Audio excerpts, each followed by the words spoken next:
আচ্ছা, সবে তো মার্চের মাঝামাঝি, এখন থেকেই জল সমস্যায় ভুগছেন কিছু মানুষ। চাতক পাখির দশা কুলটিয়ার ঝাড়গ্রামবাসীর। কল আছে, জায়গায় জায়গায় কল বসানো হয়েছে, শুধু জল আনতে দূর দূরান্তে যেতে হয়। আমাদের জল চাই, জলের জন্য এত সমস্যা দিয়ে দিয়েছে।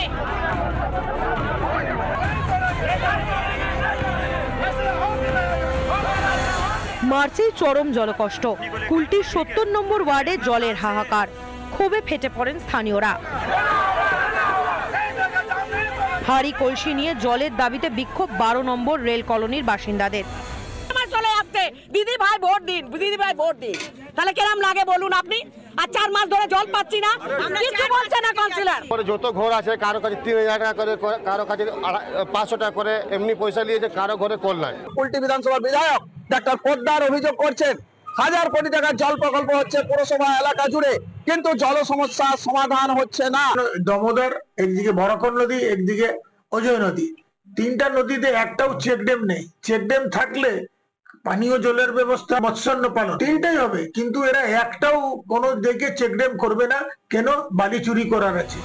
মাসের পর মাস জলকষ্ট, কবে মিটবে এই জলের হাহাকার? कॉर्पोरेशन है वो लाइन बिछाया है, रिजर्वर यहाँ पर सेंक्शन हो गया है। जब तक रिजर्वर बन नहीं रहा है, आदमी को पानी का पूर्ति नहीं हो पाएगा। ঝাড়গ্রামেও ধরা পড়ল জলসংকটের ছবি। ঝাড়গ্রামের বিনপুরের ১ নম্বর ব্লকের দুহিজুড়িতে বাড়ি বাড়ি জল পৌঁছানোর জন্য কল বসানো হলেও জল নেই সেই কলে।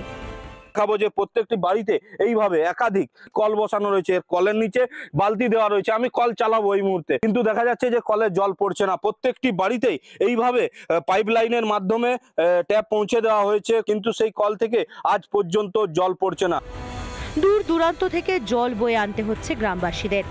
জলের সমস্যা, সব জলই বাইরে থেকে আনতে হচ্ছে, বাড়িতে তো কোনো কলের ব্যবস্থা নেই। বাড়িতে কল আছে, জল নেই। কবে গ্রামবাসীদের জলকষ্ট মিটবে? কোনো ঘরে ঘরে সাপ্লাইয়ের কানেকশন চলছে তো, আর কানেকশন চললে জল পুরোপুরি দেওয়াটা মুশকিল, কারণ ওরা কাজ করতে পারবে না, পাইপ জল ভর্তি। বিষয়টি নিয়ে শাসক দলকে দুষতে ছাড়েনি বিজেপি। অসুবিধায় কমেন জলের, আর কেন্দ্রের প্রকল্পের টাকা দিচ্ছে, টাকা তো সব মেরে খাচ্ছে, কোনো প্রকল্পই হচ্ছে না। বাড়ি বাড়ি জল সরবরাহে যে ধীর গতিতে হচ্ছে তা কার্যত স্বীকারই করে নিয়েছেন জেলা পরিষদের সভাধিপতি। একটু ধীর গতিতে চলছে, এটা আমরাও জানি। আগামী দিনে কিভাবে তাড়াতাড়ি করা যেতে পারে, আমরা সেটা প্রশাসনিক লেভেলেও আমরা আলোচনা করেছি।